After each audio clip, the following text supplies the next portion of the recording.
നമസ്കാരം, നാട്ടുവാർത്തമാർക്കിലേക്ക് സ്വാഗതം. ആദ്യം പ്രധാന വാർത്ത. തൃശൂരിൽ ലോഡ്ജിൽ യുവതി മരിച്ച നിലയിൽ, കൊലപാതകമെന്ന സംശയം. ഒപ്പമുണ്ടായിരുന്ന ആൾക്കായി തെരച്ചിൽ.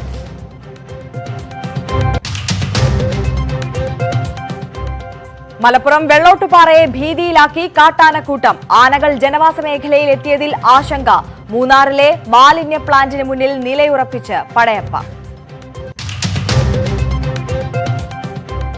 ഗുരുവായൂർ റെയിൽവേ മേൽപ്പാലത്തിന്റെ സർവീസ് റോഡ് പ്രവർത്തന സജ്ജം. ഉദ്ഘാടനം ഈ മാസം അവസാനത്തോടെ. മലപ്പുറം വട്ടപ്പാറയിൽ വീണ്ടും അപകടം. ചരക്ക് ലോറി മറിഞ്ഞു, ഡ്രൈവർക്ക് പരുക്ക്. വിശദമായി നോക്കാം. ഹൈവേ വികസനത്തിന്റെ മറവിൽ കണ്ണൂർ കടന്നപ്പള്ളി കൂളിക്കുന്ന് ഇടിച്ചു നിരത്തുന്നതിനെതിരെ പ്രദേശവാസികൾ രംഗത്ത്. ആഴ്ചകളായി തുടരുന്ന മണ്ണെടുപ്പ് നിർത്തിവെക്കണമെന്ന ആവശ്യവുമായി ജില്ലാ കളക്ടർ ഉൾപ്പെടെയുള്ളവർക്ക് പരാതി നൽകി കാത്തിരിക്കുകയാണ് ഇവർ. കടന്നപ്പള്ളി പാണപ്പുഴ പഞ്ചായത്തിലെ 10-ാം വാർഡിൽ ജുമാ മസ്ജിദിന് സമീപത്താണ് കൂളിക്കുന്ന്. ഈ മേഖലയിലെ കുടിവെള്ള സ്രോതസ് ഉൾപ്പെടെ സംരക്ഷിച്ചു നിർത്തുന്ന ഒരു കുന്നുകൂടിയാണിത്. ഹൈവേ വികസനത്തിന്റെ പേരിൽ ഒരാഴ്ച മുൻപാണ് കുന്നിടിക്കാൻ തുടങ്ങിയത്. ഏതാണ്ട് 1,74,000 മെട്രിക് ടൺ മണ്ണെടുക്കാനാണ് സ്ഥലമുടമ അനുമതി വാങ്ങിയിട്ടുള്ളത്.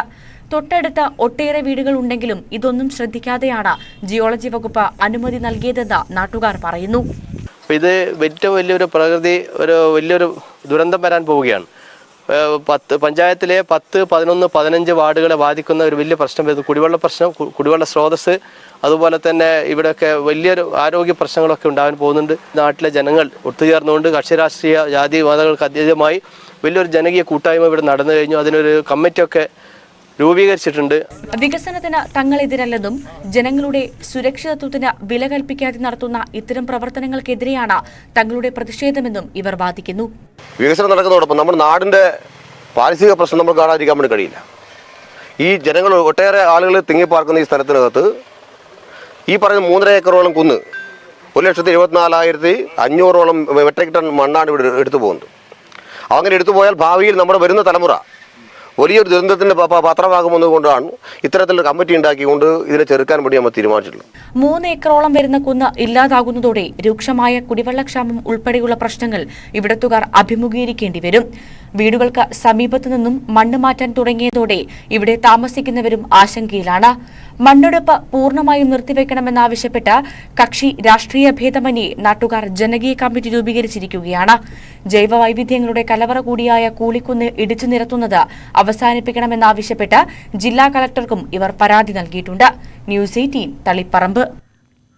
തൃശൂരിലെ ലോഡ്ജിൽ യുവതി മരിച്ച നിലയിൽ. തൃശൂരിലെ അൽ അമൻ റെസിഡൻസി ലോഡ്ജിലാണ് മൃതദേഹം കണ്ടെത്തിയത്. ഒറീസ സ്വദേശിനിയാണ് മരിച്ചത്. കൊലപാതകമെന്നാണ് സൂചന. ഒപ്പമുണ്ടായിരുന്ന യുവാവ് ഒളിവിലാണ്. തൃശൂർ ഈസ്റ്റ് പോലീസ് അന്വേഷണം തുടങ്ങി. പാൻസിന്റെ പോക്കറ്റിൽ വെച്ച മൊബൈൽ ഫോൺ പൊട്ടിത്തെറിച്ച് യുവാവിന് പൊള്ളലേറ്റു. കോഴിക്കോട് റെയിൽവേ ജീവനക്കാരൻ ഫാരിസിനാണ് പൊള്ളലേറ്റത്. പാന്റിന്റെ പോക്കറ്റിലിട്ട ഫോൺ വലിയ ശബ്ദത്തോടെ പൊട്ടിത്തെറിക്കുകയായിരുന്നുവെന്ന് ഫാരിസ് പറഞ്ഞു.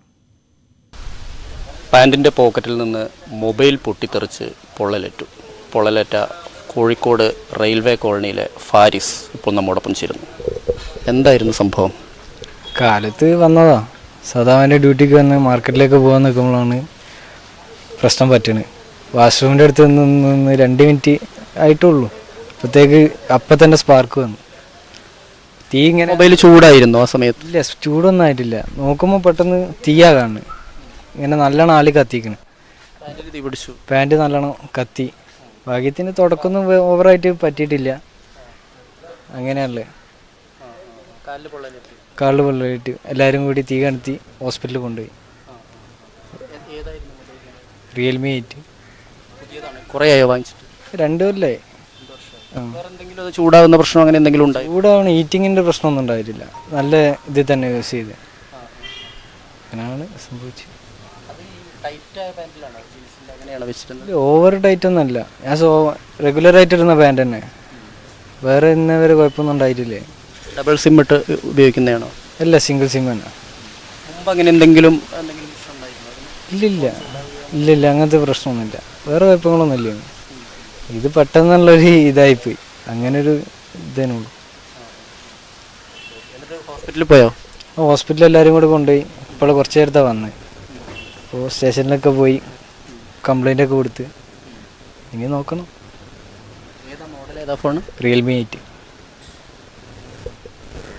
റിയൽമി 8ൻ്റെ ഫോണാണ് രാവിലെ വീട്ടിൽ നിന്ന് പുറത്തേക്ക് ഇറങ്ങുന്നതിനിടയിൽ പൊട്ടിത്തെറിച്ച് ഫാരിസിന് പരിക്കേറ്റിട്ടുള്ളത്. എന്തായാലും ഈ കഴിഞ്ഞ് നമുക്കറിയാം ഈ ഫോൺ പൊട്ടിത്തെറിക്കുന്നതുമായി ബന്ധപ്പെട്ടുകൊണ്ട് വലിയൊരു ആശങ്ക ആളുകൾക്കിടയിലുണ്ട്. കാരണം ഫോൺ പൊട്ടിത്തെറിച്ച ഒരാൾ മരിച്ചതിന് പിന്നാലെയാണ് ഇപ്പോൾ ഈ കാലിലിങ്ങനെ പൊള്ളലേൽക്കുക കൂടി ചെയ്തതോടുകൂടി ആളുകൾ കൂടുതൽ ആശങ്കയിലേക്ക് പോവുകയാണ്. എന്തായാലും ഫോൺ ചൂടാകുന്ന പ്രശ്നങ്ങളോ അല്ലെങ്കിൽ മറ്റൊന്നും തന്നെ ഇല്ല എന്ന് തന്നെയാണ് ഫാരിസ് പറയുന്നത്. ക്യാമറാമാൻ ശ്രീജിത്ത് സി കല്ലുമുട്ടിക്കൊപ്പം എസ് വിനേഷ് കുമാർ, ന്യൂസ് 18 കോഴിക്കോട്. യുവതിയോട് അപമര്യാദയായി പെരുമാറിയ TT അറസ്റ്റിൽ. നിലമ്പൂർ കൊച്ചുവേളി രാജ്യറാണി എക്സ്പ്രസിലെ TT തിരുവനന്തപുരം സ്വദേശി നിതീഷിനെയാണ് കോട്ടയം റെയിൽവേ പോലീസ് പിടികൂടിയത്. S4 കോച്ചിൽ യാത്ര ചെയ്തിരുന്ന യാത്രക്കാരിയോട് B1 കോച്ചിലേക്ക് വരാൻ ആവശ്യപ്പെട്ടതായും മോശം പെരുമാറ്റം ഉണ്ടായതായുമാണ് പരാതി. ആലുവയിൽ വെച്ചാണ് സംഭവം. ജാമ്യമില്ലാ വകുപ്പുകൾ ചുമത്തിയാണ് അറസ്റ്റ്. TT മദ്യപിച്ചിരുന്നതായി പരിശോധനയിൽ കണ്ടെത്തി. ഇന്നലെ നിലമ്പൂരെന്ന് കൊച്ചുവേളിക്ക് വരുന്ന രാജു റാണി എക്സ്പ്രസിൽ യാത്ര ചെയ്തിരുന്ന ഒരു 35 വയസ്സുള്ള ഒരു യുവതിയെ ആ ട്രെയിനിൽ ഡ്യൂട്ടിയിലുണ്ടായിരുന്ന നിതീഷ് തിരുവനന്തപുരം, അദ്ദേഹം ആ സ്ത്രീയോട് വളരെ മോശമായി പെരുമാറുകയും വേറൊരു S4 കോച്ചിലിരുന്ന ആ സ്ത്രീയോട് B1 കോച്ചിലേക്ക് വരാൻ ആവശ്യപ്പെടുകയും ആ സ്ത്രീയുടെ കൈക്ക് പിടിച്ച് ആ സ്ത്രീക്ക് മാനഹാനി ഉണ്ടാകുന്ന രീതിയിൽ പെരുമാറിയതിന് കോട്ടയം റെയിൽവേ പോലീസ് സ്റ്റേഷനിൽ ഇന്നലെ ഇന്ന് രാവിലെ ഇറക്കി ഇവിടെ ക്രൈം 35 ആയിട്ടൊരു FIR രജിസ്റ്റർ ചെയ്തിട്ടുണ്ട്. പ്രതിനെ ഉച്ചകഴിഞ്ഞ് കോടതിയിൽ ഹാജരാക്കും. ജാമ്യമില്ലാ വകുപ്പുകളാണ് ചുമത്തിയിരിക്കുന്നത്. ട്രെയിനകത്ത് സ്ത്രീകൾക്കും കുട്ടികൾക്കുമുള്ള അതിക്രമം വർദ്ധിച്ചു വരുന്ന സാഹചര്യത്തിൽ ട്രെയിനിൻ്റെ ജീവനക്കാർ തന്നെ ഇപ്രകാരം പെരുമാറുന്നത് വളരെ ഗൗരവത്തോടു കൂടിയാണ് കോട്ടയം റെയിൽവേ പോലീസ് കാണുന്നത്. ശക്തമായ നടപടിയെടുക്കാൻ തിരുവനന്തപുരം റെയിൽവേ സൂപ്രണ്ട് ആവശ്യപ്പെട്ടിട്ടുണ്ട്. അതനുസരിച്ച് ശക്തമായ നടപടികൾ എടുക്കുന്നതാണ്. പ്രതിനെ ഉച്ചകഴിഞ്ഞ് കോടതിയിൽ ഹാജരാക്കി കോടതി നടപടികളിലേക്ക് വിടുന്നതാണ്. ആലുവയിൽ വെച്ചാണ് ഈ സംഭവം നടക്കുന്നത്. അതുകൊണ്ട് ഇവിടെ FIR രജിസ്റ്റർ ചെയ്ത് പ്രതിനെ അറസ്റ്റ് ചെയ്ത് കോടതി ഹാജരാക്കിയതിന് ശേഷം ബാക്കി അനുബന്ധ കാര്യങ്ങൾ എറണാകുളം റെയിൽവേ പോലീസിന് കൈമാറുന്നതാണ്. ഇയാളെ ഇവിടെ കോട്ടയത്ത് ഇറക്കി മെഡിക്കൽ പരിശോധന നടത്തി. മെഡിക്കൽ പരിശോധന റിപ്പോർട്ട് ഇദ്ദേഹം വെള്ളമടിച്ചിട്ടു എന്നുള്ളതാണ്. താനൂരിൽ ബോട്ട് അപകടത്തിൽ ബോട്ടുകൾ സുരക്ഷാ ക്രമീകരണങ്ങൾ പാലിച്ചാണോ സർവീസ് നടത്തുന്നതെന്ന ചർച്ചയും ഉയരുകയാണ്. പൂർണ്ണമായി നിയമം പാലിച്ചാണ് സർവീസ് നടത്തുന്നതെന്നാണ് ദിവസവും നിരവധി സഞ്ചാരികൾ എത്തുന്ന ഭൂതത്താൻകെട്ടിലെ ബോട്ട് ഉടമകൾ പറയുന്നത്. എറണാകുളം ജില്ലയുടെ കിഴക്കൻ മേഖലയിലെ പ്രധാന ടൂറിസ്റ്റ് കേന്ദ്രങ്ങളിലൊന്നായ ഭൂതത്താൻകെട്ടിൽ ബോട്ട് സവാരിയാണ് സഞ്ചാരികളുടെ മുഖ്യ ആകർഷണം. വനം വേണ്ടുവോളം ആസ്വദിച്ച് പെരിയാറിലൂടെയുള്ള ബോട്ട് യാത്രയ്ക്ക് ആവശ്യക്കാർ ഏറെയാണ്. അവധി ദിവസങ്ങളിൽ വൻ തിരക്കാണ് ഇവിടെ ഉണ്ടാകുന്നത്. 2007 തട്ടേക്കാട് ബോട്ട് അപകടത്തിന് ശേഷം ഈ മേഖലയിൽ വർഷങ്ങളോളം ബോട്ടിംഗ് നിർത്തിവച്ചിരുന്നു. കർശന സുരക്ഷാ നിർദ്ദേശങ്ങൾ പാലിക്കുന്നുവെന്ന് ഉറപ്പുവരുത്തിയാണ് തുടർന്ന് ബോട്ടിംഗ് പുനരാരംഭിച്ചത്. ലൈഫ് ജാക്കറ്റുകളും ലൈഫ് ബോയകളും ഉൾപ്പെടെയുള്ള മുഴുവൻ സുരക്ഷാ സംവിധാനങ്ങളും ഈ മേഖലയിൽ സർവീസ് നടത്തുന്ന ബോട്ടുകളിൽ ഏർപ്പെടുത്തിയിട്ടുണ്ടെന്ന് ബോട്ടുടമ ജോബി പറയുന്നു. ഭൂതത്താൻകെട്ടിൽ നിന്ന് പുറപ്പെടുന്ന എല്ലാ ബോട്ടുകളും എല്ലാ സുരക്ഷാ മാനദണ്ഡങ്ങളും പാലിച്ചാണ് പോകുന്നത്. പെരിയാർവാലിയുടെ കർശനമായ പരിശോധനകളും എല്ലാ ബോട്ടും നിയമവിധേയമായി തന്നെയാണ് ഓടുന്നത്. എല്ലാ ബോട്ടുകൾക്കും ലൈസൻസും ഉണ്ട്. എല്ലാ സുരക്ഷാ സംവിധാനങ്ങളും ഏർപ്പെടുത്തിയിട്ടുണ്ട്. എല്ലാവർക്കും ധരിക്കാനുള്ള ലൈഫ് ജാക്കറ്റുകളും ലൈഫ് ബോയ തുടങ്ങിയ എല്ലാ സംവിധാനങ്ങളും ഉണ്ട്. 10 ബോട്ടുകൾക്കാണ് ഭൂതത്താൻകെട്ടിൽ അനുമതി നൽകിയിട്ടുള്ളത്. 6 ചെറിയ ബോട്ടുകളും 4 വലിയ ബോട്ടുകളുമുണ്ട്. തട്ടേക്കാട് വനം വകുപ്പിന് 2 ബോട്ടുകളുമുണ്ട്. ന്യൂസ് 18 തട്ടേക്കാട്. മലപ്പുറം കരുവാരക്കുണ്ട് തുവ്വൂർ വെള്ളോട്ടുപാറയെ ഭീതിയിലാക്കി കൂട്ടം തെറ്റിയെത്തിയ കാട്ടാനകൾ. 2 കാട്ടാനകളാണ് വെള്ളോട്ടുപാറയിലെയും ഹൈസ്കൂൾ പടിയിലെയും കൃഷിയിടത്തിൽ എത്തിയത്. ചൊവ്വാഴ്ച പുലർച്ചെ പറന്മാട് ഇറങ്ങിയ ആനകൾ ഭവനം പറമ്പിലെത്തി കൃഷിയിടങ്ങളിലൂടെയും ജനവാസ മേഖലയിലൂടെയുമാണ് ഇവിടേക്ക് എത്തിയത്. സ്ഥലത്തെത്തിയ വനംവകുപ്പും പോലീസും ചേർന്ന് ആനകളെ കാടുകയറ്റുന്നതിനുള്ള പരിശ്രമത്തിലാണ്. കിലോമീറ്ററുകൾ ജനവാസ മേഖലയിലൂടെ സഞ്ചരിച്ചു വേണം ആനകൾക്ക് കാട് കയറാൻ. ഇതിനിടയിൽ മേലാറ്റൂർ കരുവാരക്കുണ്ട് പാതയും മുറിച്ച് കടക്കേണ്ടതുണ്ട്.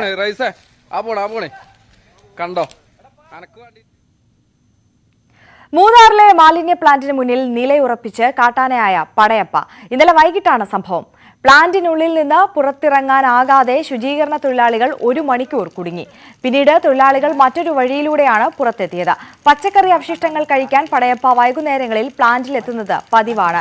പടയപ്പയ്ക്ക് പ്ലാന്റിന് പുറത്ത് പഞ്ചായത്ത് അധികൃതർ പച്ചക്കറികൾ ഇടുന്നുണ്ടെങ്കിലും ഗേറ്റ് തകർത്ത് അകത്ത് കയറുന്നതും പതിവായിരുന്നു. തുടർന്ന് പ്രവേശന കവാടത്തിൽ പഞ്ചായത്ത് അധികൃതർ കഴിഞ്ഞ ദിവസം കൂറ്റൻ ഗേറ്റ് സ്ഥാപിച്ചിരുന്നു.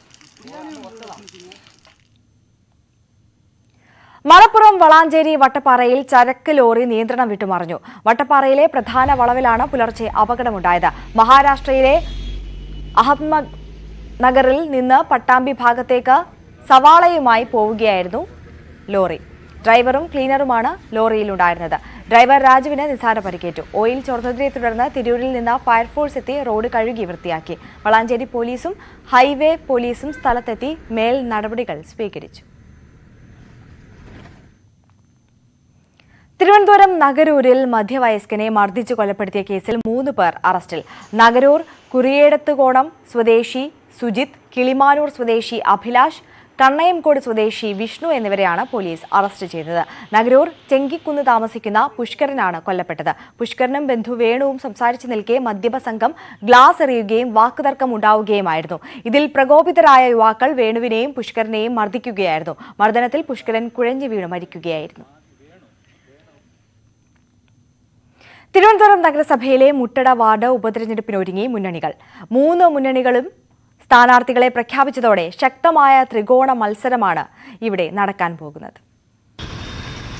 CPM കൗൺസിലറായിരുന്ന TP റിനോയുടെ അപ്രതീക്ഷിത വിയോഗത്തോടെയാണ് ഉപതെരഞ്ഞെടുപ്പ് വേണ്ടിവന്നത്. 2000-ലായിരുന്നു വാർഡ് രൂപീകരണം.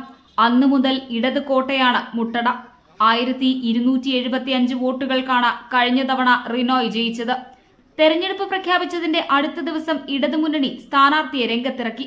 സ്ഥാനാർത്ഥി പ്രഖ്യാപനത്തിലെ വേഗം ഗുണം ചെയ്യുമെന്ന് LDF സ്ഥാനാർത്ഥി അജിത് രവീന്ദ്രൻ.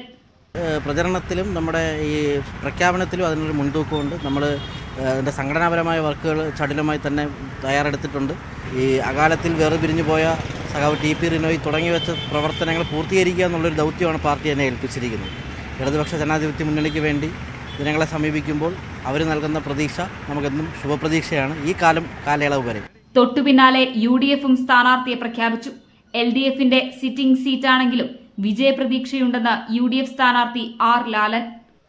UDF ശക്തമായിട്ടുള്ള ഒരു വിജയ പ്രതീക്ഷിക്കുകയാണ്. നമുക്കറിയാമല്ലോ, ഈ സർക്കാരിൻ്റെ അഴിമതി ഭരണം ജനങ്ങൾ പൊറുതിമുട്ടിയാണ് നിൽക്കുന്നത്. അപ്പം ഇത് ഒരു തെരഞ്ഞെടുപ്പ് ഒരു അവസരമായിട്ട് ജനങ്ങൾ വിധി എഴുതുമെന്ന് ഞങ്ങൾ വിശ്വസിക്കുകയാണ്. മണി S ആണ് NDA സ്ഥാനാർത്ഥി. മുട്ടട ഉപതെരഞ്ഞെടുപ്പിന്റെ ഫലം നഗരസഭാ ഭരണത്തെ സ്വാധീനിക്കില്ലെങ്കിലും 3 മുന്നണികൾക്കും ഇത് വാശിയേറിയ പോരാട്ടമാണ്. ന്യൂസ് 18 തിരുവനന്തപുരം.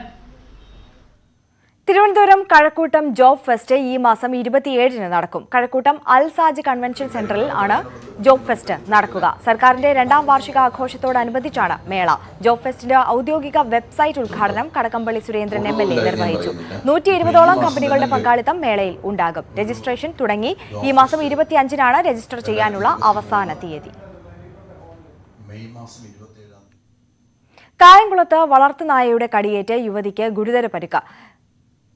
നിറയിൽ മുക്ക് നാഗശ്ശേരിയിൽ അശ്വതിയാണ് ആക്രമണത്തിനിരയായത്. മുറ്റത്ത് കളിച്ചുകൊണ്ടിരുന്ന അശ്വതിയുടെ മകളെ നായ കടിക്കാൻ എത്തുന്നത് കണ്ട് തടയാൻ ശ്രമിച്ചപ്പോഴാണ് ആക്രമണമുണ്ടായത്.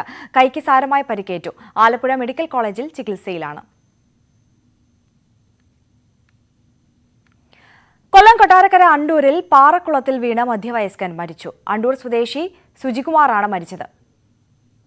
കുളത്തിൽ വീണ സുജികുമാറിനെ നാട്ടുകാർ രക്ഷപ്പെടുത്താൻ ശ്രമിച്ചുവെങ്കിലും മരണം സംഭവിക്കുകയായിരുന്നു. ഇതേ റൂട്ടിൽ ഓടുന്ന കാവേരി ബസ് ഉടമയായിരുന്നു ഇദ്ദേഹം. തിരുവനന്തപുരം മാറനല്ലൂരിൽ വയോധികയെ ആക്രമിച്ച് മാല കവർന്ന കേസിൽ പ്രതി പിടിയിൽ. അരുമാളൂർ സ്വദേശി ഷിബു ആണ് പിടിയിലായത്. സംഭവം നടന്ന 6 മാസങ്ങൾക്ക് ശേഷമാണ് പ്രതി പിടിയിലാകുന്നത്. കുടിക്കാൻ വെള്ളം ചോദിച്ചെത്തി വയോധികയുടെ മുഖത്തടിച്ച് പരിക്കേൽപ്പിച്ച ശേഷം മാല കവരുകയായിരുന്നു. നാട്ടിലെത്തിയ പ്രതിയെ തന്ത്രപൂർവ്വം പോലീസ് അറസ്റ്റ് ചെയ്യുകയായിരുന്നു. മോഷ്ടിച്ച സ്വർണം മാറനല്ലൂരിലെ ഒരു സ്വകാര്യ പണമിടപാട് സ്ഥാപനത്തിൽ പണയം വെച്ച് 30,000 രൂപയുമായാണ് അന്ന് പ്രതി കടന്നത്. വാർത്തകളിലേക്ക്. ഗുരുവായൂർ റെയിൽവേ മേൽപ്പാലത്തിന്റെ സർവീസ് റോഡ് ഉടൻ തുറക്കും. ഈ മാസം 25-ന് ഉദ്ഘാടനം നടത്താനാണ് തീരുമാനം. മെയ് അവസാനം മേൽപ്പാല നിർമ്മാണം പൂർത്തിയാക്കുമെന്നായിരുന്നു ആദ്യം പ്രഖ്യാപിച്ചിരുന്നത്. സർവീസ് റോഡ് ഏപ്രിൽ 30-നകം പൂർത്തിയാക്കുമെന്നും തീരുമാനിച്ചിരുന്നു. ക്വാറി സമരം മൂലം ഉൽപ്പന്നങ്ങൾ ലഭിക്കാൻ വൈകി. ഈ സാഹചര്യത്തിലാണ് ഉദ്ഘാടനം നീണ്ടത്. റെയിൽവേ ബോർഡുമായി ബന്ധപ്പെട്ടിട്ടുണ്ട്, ബന്ധപ്പെട്ട ഉദ്യോഗസ്ഥന്മാരുമായി ബന്ധപ്പെട്ടിട്ടുണ്ട്. ഇത് പരിശോധിക്കേണ്ട RDSOയിലെ ഒരു ഉന്നതനായിട്ടുള്ള ഉദ്യോഗസ്ഥൻ അസുഖബാധിതനായി ചികിത്സയിലായതുകൊണ്ട് പകരം സംവിധാനത്തിനുള്ള കാലതാമസമാണ് അതിൽ വന്നുപെട്ടിട്ടുള്ളത്. അത് ഇടപെട്ട് പരിഹരിക്കാൻ വേണ്ടി തീരുമാനമായിട്ടുണ്ട്. റെയിൽവേ പാളത്തിന് മുകളിലെ പ്രവൃത്തികൾ പൂർത്തിയാക്കിയിട്ടുണ്ട്. പരിശോധിച്ച റിപ്പോർട്ട് നൽകേണ്ട ഉദ്യോഗസ്ഥൻ അവധിയിലാണ്. പകരം സംവിധാനം ഏർപ്പെടുത്താൻ നിർദ്ദേശം നൽകിയിട്ടുണ്ടെന്നും MLA പറഞ്ഞു. ഇക്കാരണങ്ങൾ കൊണ്ടാണ് മേൽപ്പാല നിർമ്മാണം ഈ മാസം പൂർത്തിയാക്കാൻ കഴിയാത്തതെന്നും അധികൃതർ അറിയിച്ചു. ന്യൂസ് 18 ഗുരുവായൂർ. കോഴിക്കോട് വടകര മണിയൂരിൽ കനിവ് കമ്മ്യൂണിറ്റി ക്ലിനിക്കും വിപുലീകരിച്ച ഫിസിയോതെറാപ്പി സെന്ററും ഉദ്ഘാടനം ചെയ്തു. Panakkad Sayyid Abbas Ali Shihab Thangal community clinic കെട്ടിടം ഉദ്ഘാടനം ചെയ്തു. പാണക്കാട് സയ്യിദ് മുനവറലി ശിഹാബ് തങ്ങൾ കനിവിന്റെ രേഖകളുടെ കൈമാറ്റവും ഉപഹാര സമർപ്പണവും നടത്തി. KP Kunhammad Kutty master, TK Ashraf, Parakkal Abdulla, Ahmed Kabeer Baqavi Kanjar, MTK Hamza Moulavi തുടങ്ങിയവർ പങ്കെടുത്തു. തിരുവനന്തപുരം വർക്കല താലൂക്കിലെ കരുതലും കൈത്താങ്ങും പരാതി പരിഹാര അദാലത്ത് നടന്നു. മന്ത്രി വി ശിവൻകുട്ടി ഉദ്ഘാടനം ചെയ്തു. ജില്ലയിലെ 3ാമത്തെ അദാലത്താണ് വർക്കല ശ്രീനാരായണ കോളേജ് ഓഡിറ്റോറിയത്തിൽ സംഘടിപ്പിച്ചത്. ഓൺലൈനായി ലഭിച്ച 2052 അപേക്ഷയിൽ 853 അപേക്ഷകൾ മന്ത്രിമാർ നേരിട്ട് പരിഹാരം കാണും. സർക്കാരിന്റെ 2ാം വാർഷിക ആഘോഷത്തോടനുബന്ധിച്ച് 100 ദിന കർമ്മ പരിപാടികളുടെ ഭാഗമായാണ് അദാലത്ത് സംഘടിപ്പിക്കുന്നത്. ആലപ്പുഴ പത്തിയൂർ പഞ്ചായത്തിൽ മാലിന്യമുക്ത നവകേരളം പദ്ധതിക്ക് തുടക്കമായി. മാലിന്യം വലിച്ചെറിയരുതെന്ന ആശയം മുൻനിർത്തിയാണ് പദ്ധതി നടപ്പാക്കുന്നത്. ജൈവ മാലിന്യങ്ങൾ ഉറവിടത്തിൽ തന്നെ സംസ്കരിക്കുകയും അജൈവ മാലിന്യങ്ങൾ പഞ്ചായത്തിലെ വാർഡ് തല ഹരിതകർമ്മ സേനാംഗങ്ങൾ ശേഖരിക്കുകയും ചെയ്യും. പദ്ധതിയുടെ ഭാഗമായി വാർഡ് തലത്തിൽ കുടുംബശ്രീ അംഗങ്ങൾ, തൊഴിലുറപ്പ് തൊഴിലാളികൾ, ഹരിതകർമ്മസേന, ആശാവർക്കർമാർ, അങ്കണവാടി പ്രവർത്തകർ, സന്നദ്ധ സേനാംഗങ്ങൾ, യുവജന സംഘടന പ്രവർത്തകർ, വ്യാപാര വ്യവസായ സ്ഥാപന പ്രതിനിധികൾ, വിവിധ രാഷ്ട്രീയ പാർട്ടി പ്രവർത്തകർ എന്നിവരെ ഉൾപ്പെടുത്തി വാർഡ് തലത്തിൽ സംഘാടക സമിതികൾക്ക് രൂപം നൽകും. തുടർന്ന് വാർഡിലെ മാലിന്യ മേഖല കണ്ടെത്തും. ഇവിടം ശുചീകരണം നടത്തി മാലിന്യമുക്ത വാർഡുകളാക്കി മാറ്റും. മാലിന്യമുക്തമാകണമെന്നുള്ള ലക്ഷ്യത്തോടു കൂടിയാണ് നമ്മൾ ഇന്ന് ഈ പഞ്ചായത്ത് തല ഉദ്ഘാടനം ഇവിടെ നടത്തപ്പെടുന്നത്. ഇതിനോടൊപ്പം തന്നെ ഓരോ വാർഡ് തലത്തിലും വാർഡ് സമിതി രൂപീകരിക്കുകയും നല്ല രീതിയിലുള്ള ശുചീകരണങ്ങൾ നടത്താൻ ഓരോ വാർഡ് മെമ്പർമാരുടെ നേതൃത്വത്തിലാണ് വാർഡ് സമിതി വിളിച്ചുകൂട്ടുന്നത്.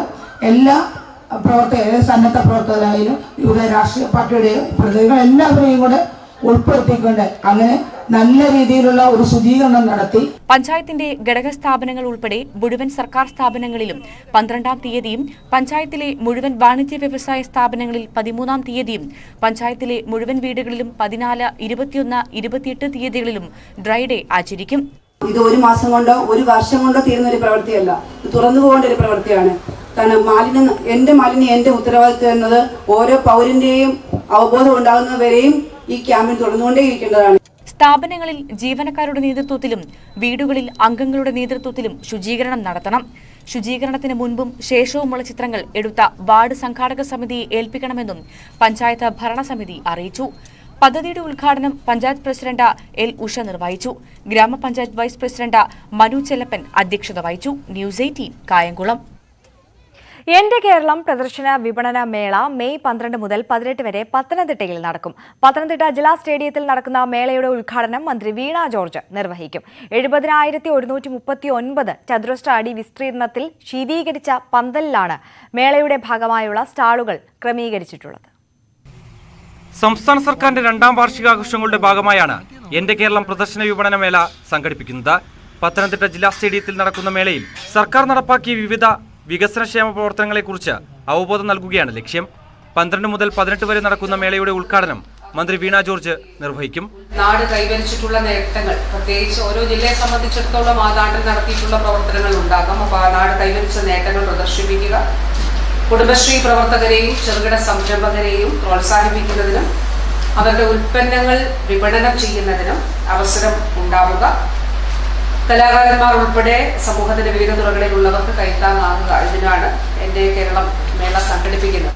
70,139 ചതുരശ്ര അടി വിസ്തീർണത്തിൽ ശീതീകരിച്ച പന്തലിലാണ് സ്റ്റാളുകൾ ക്രമീകരിച്ചിരിക്കുന്നത്. സർക്കാർ സ്റ്റാളുകൾ, കുടുംബശ്രീയുടെ ഫുഡ് കോർട്ട് എന്നിവയ്ക്ക് പുറമെ 119 വാണിജ്യ സ്റ്റാളുകൾ ഉൾപ്പെടെ 205 സ്റ്റാളുകളാണ് മേളയുടെ ഭാഗമായി ഒരുക്കുന്നത്.